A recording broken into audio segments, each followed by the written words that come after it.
السلام علیکم دوستوں، کیسے ہیں آپ؟ امید کرتا ہوں کہ آپ سب خیریت سے ہوں گے، راضی خوش ہوں گے۔ دوستوں، بندہ ناچیز کیسر شہزاد آپ کی خدمت میں PMS 2022 کا پیپر لے کر حاضر ہوا ہے، اور یہ پیپر مکمل ایکسپلین سلیوشن کے ساتھ آپ کو پیش کیا جائے گا، یعنی کہ آپ کو ایچ اینڈ ایوری MCQs کے بارے میں اس کی بیسک ڈیٹیل، اس کا بیک گراؤنڈ نالج، اور PPSC نے اس MCQs کے ریلیٹڈ پاسٹ پیپر میں جتنے بھی MCQs پوچھے ہوں گے اس کے ریلیٹڈ انفارمیشن آپ کو پرووائڈ کی جائے گی۔ آپ کو اس ویڈیو میں کمپیٹیٹیو ایگزامز کے ارریلیونٹ کوئی بھی انفارمیشن نہیں ملے گی، اور مکمل کنسیپچول گراؤنڈز پر آپ کی پریپریشن کروانے کی کوشش کی جائے گی۔ اور دوستوں، اگر آپ PPSC کی تیاری کر رہے ہیں تو آپ کو یہ علم ہونا چاہیے کہ PPSC اپنے زیادہ تر MCQs پاس پیپر سے اٹھاتا ہے، اور اگر ایسا نہیں ہے تو PPSC انہی پاس پیپر میں جو MCQs پوچھے گئے ہیں انہی ٹاپکس کے متعلق الگ MCQs بنا کر نئے پیپرز میں پوچھتا ہے۔ تو دوستوں، یہ ایک نئی قسم کی ویڈیو آپ کو YouTube پر مل رہی ہے جو کہ پاسٹ پیپرز کی بنیادوں پر آپ کی تیاری کروائے۔ تو چلیے دوستوں، وداؤٹ ویسٹنگ اور time, let's begin our video۔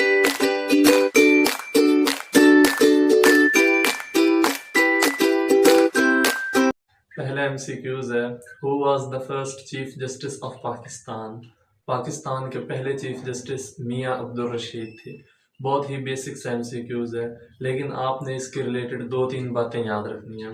First of all, chief justice of supreme court of Pakistan کی ریٹائرمنٹ ایج 65 ایئرز ہے، اور اسی طرح پروونشل ہائی کورٹس کے جج صاحبان کی ریٹائرمنٹ ایج، یعنی کہ Lahore high court, Peshawar high court, Quetta high court, Karachi high court وغیرہ کے جج صاحبان کی ریٹائرمنٹ ایج 62 ایئرز ہے۔ اسی طرح the current chief justice of supreme court of Pakistan is Umar Ata Bandial, اور آپ نے ابھی کے ابھی چاروں صوبائی ہائی کورٹس یعنی کہ Lahore high court, Peshawar high court, Quetta high court اور کراچی ہائی کورٹس کے جج صاحبان کو دیکھنا ہے کہ اس وقت کون سرو کر رہے ہیں۔ اور آپ کے لیے ایک اور کویسچن بھی ہے کہ who was the second chief justice of Pakistan? آپ کو ہنٹ دے دیتا ہوں، جواب آپشنز کے اندر موجود ہے۔ The second MCQs is the Kashmiri leader Maqbool Bhat martyred in which year? Maqbool Bhat کو 1984 میں انڈیا کے کیپٹل دلی کی تہاڑ جیل میں پھانسی کی سزا دی گئی تھی۔ مقبول بٹ کون تھے؟ آئیے جاننے کی کوشش کرتے ہیں۔ تو وطن نہیں، جب آپ یہ کہیں کہ یہ وطن ہمارا ہے تو اس سے ان لوگوں کے ایوان لرز اٹھنے چاہیے جن لوگوں کے دماغوں میں، جن کے ذہنوں میں ہماری قوم کو یا ہمارے وطن کو غلام بنانے کے خدشات ہیں، غلام بنانے کے گمان ہیں، ان کے ایوان، ان کے قصد لرز اٹھنے چاہیے۔ اتنی زور سے، اتنی والیت سے، اتنے لگاؤ سے نعرہ لگائیے، یہ وطن، یہ وطن، یہ وطن۔ مقبول بٹ نے کشمیر کی تحریک آزادی کو پروموٹ کرنے کے لیے نیشنل لبریشن فرنٹ کی بنیاد رکھی، اور اس سیاسی جماعت کو بعد میں جموں کشمیر لبریشن فرنٹ کا نام دیا گیا تھا۔ مقبول بٹ کی پھانسی کے پیچھے مختلف قسم کے عوامل تھے، جن میں 2 موسٹ امپورٹنٹ ہیں۔ First of all, Ganga airplane hijacking. 1971 میں مقبول بٹ نے کشمیر ایشو کو انٹرنیشنل پولیٹکس پر ہائی لائٹ کرنے کے لیے ایک انڈین پلین کو ہائی جیک کرنے کا ارادہ کیا، اور انہوں نے اپنے 2 ساتھیوں کی مدد سے، اشرف قریشی اور ہاشم قریشی کی مدد سے، Indian airplane Ganga airplane کو ہائی جیک کیا، اور اس پلین کو لاہور میں آ کر تمام مسافروں کو نکال کر برن کر دیا گیا تھا۔ 1971 میں انڈین ایئر لائنز کے ومان گنگا کو پاکستان ہائی جیک کر لے جانے کی یوجنا بھی انہی کی دماغ کی اپج تھی۔ BBC نے اس ہائی جیکنگ کو انجام دینے والے اور اس سمے شری نگر میں رہ رہے ہاشم قریشی سے پوچھا کہ اس واردات میں مقبول بٹ کا رول کیا تھا۔ مقبول بٹ کا ہی تو رول تھا۔ یہ تو انہوں نے جو اسپیشل کورٹ میں جو بیان دیا تھا اس میں تو انہوں نے صاف کہا ہے کہ میں اور میرے ساتھیوں نے کوئی سازش نہیں کی، ہم اپنی قومی آزادی کی جنگ لڑ رہے ہیں۔ تو ہم بیٹھے ہوئے تھے ڈاکٹر فروخ حیدر کے ڈائننگ ٹیبل پہ، تو وہاں نیوز آئی کہ کراچی میں ایریٹیریا کے 2 ملیٹنٹوں نے ایتھوپیا کے جہاز پہ فائرنگ کر کے اس کو نقصان پہنچایا. تو انہوں نے کہا وہ چھلانگ مار کے کھڑا ہوئے ہمیں بھی ایسے کام کرنے چاہیے تاکہ ہماری تاریخ بھی مشہور ہو, لوگوں کو متعارف ہو. دس از دا ریئل منصوبہ بندی آف گنگا ہائیجیکنگ. کچھ دنوں کے بعد 8 دن کے بعد مجھے بٹ صاحب نے کہا کہ اگر ہم آپ کو جہاز اغوا کرنے کی ٹریننگ دیں تو آپ کر سکیں گے. میں کہا جی میرے لیے ایک ہی بات, میں تیار ہوں ہر چیز کے لیے. اور مقبول بٹ کی پھانسی کے پیچھے دوسری بڑی وجہ ایک انڈین ڈپلومیٹ رویندرا مہاترے کا قتل تھا. مقبول بٹ کے ایک ساتھی امان اللہ خان نے انڈین ڈپلومیٹ رویندرا مہاترے کو یوکے کے اندر قتل کروا دیا تھا. 1984 میں برٹن میں بھارت کے راجنیک روین مہاترے کا پہلے JKLF نے اپہرن کیا اور ان کو چھوڑنے کے بدلے میں مقبول بٹ کی رہائی کی مانگ کی. جب بھارت سرکار نے انہیں رہا نہیں کیا تو انہوں نے مہاترے کی ہتیا کر دی. بھارت سرکار نے راتوں رات مقبول بٹ کو پھانسی پر چڑھانے کا فیصلہ لیا. مقبول بٹ کشمیر کے ایک بہادر، دلیر اور نڈر سپاہی تھے، رہنما تھے. آپ ان کی دلیری کا اندازہ اس بات سے لگا سکتے ہیں کہ 1966 میں ان کو مجسٹریٹ نے پھانسی کی سزا دی تھی تو اس وقت انہوں نے ایک یادگار جملہ بولا تھا. انہوں نے کہا کہ جج صاحب ابھی تک ایسی کوئی رسی ہی نہیں بنی جو مقبول بٹ کو پھانسی دے سکے. اس کے علاوہ ستم ظریفی دیکھیے کہ ان کے جسد خاکی کو بھی ان کے لواحقین کے حوالے نہیں کیا گیا تھا اور ان کے جسد خاکی کو دلی کی تہاڑ جیل میں ہی دفن کر دیا گیا تھا. Third MCQs is cabinet approved national security policy on. کابینہ نے نیشنل سیکورٹی پالیسی 28 دسمبر 2021 کو اپروو کر دی تھی. But you should know that national security policy was launched on 14th of January 2022. 28 دسمبر 2021 کو کابینہ نے نیشنل سیکورٹی پالیسی کو اپروو کیا لیکن 14 جنوری 2022 کو اس کو لانچ کیا گیا تھا. بیسیکلی نیشنل سیکورٹی پالیسی کی فارمولیشن کا پروسیس 2014 میں ہی شروع ہو چکا تھا. But the question arises here, what is national security policy? اگر نیشنل سیکورٹی پالیسی کے تھیم کی بات کریں تو اس میں 4-5 مین چیزیں شامل ہوتی ہیں. فرسٹ آف آل قومی اتحاد، یعنی کہ پاکستان کے عوام مختلف قسم کے ethnic groups, culture, religious back ground اور لنگوسٹک ڈائیورسٹیز پر مشتمل ہیں. تو ان تمام ڈائیورسٹیز کے باوجود پاکستانیوں کے عوام کے اندر پیٹریوٹزم کا جذبہ پیدا کرنا، ان کے اندر اتحاد پیدا کرنا شامل ہے. Second most important factor is economic growth. Pakistan کی اکانومی کو جتنے بھی چیلنجز پیش ہیں ان کو ایڈریس کرنا اور ان کو حل کرنا شامل ہے. اور اس کے ساتھ ساتھ پاکستان کو مختلف قسم کے ممالک کے ساتھ ٹریڈ کے لیے کنیکٹیوٹی کو پروموٹ کرنا اور انویسٹمنٹ کو پروموٹ کرنا شامل ہے. The third most important factor of national security policy is about defense and territorial integrity.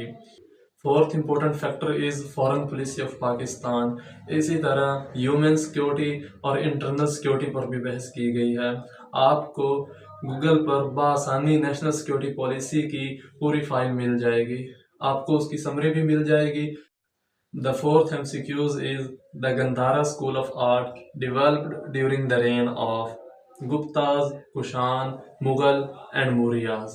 The correct answer is Kushan Empire.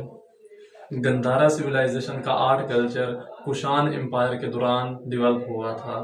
Kushan empire, Guptas empire and Maurya empires, یہ تینوں ڈائنیسٹیز ہندو dynasties تھیں اور انہوں نے مختلف ادوار میں ساؤتھ ایشیا پر، یعنی آج کا انڈیا، بنگلہ دیش، پاکستان، افغانستان، نیپال اور ازبکستان کے کچھ علاقوں پر مختلف ادوار میں رول کیا ہے.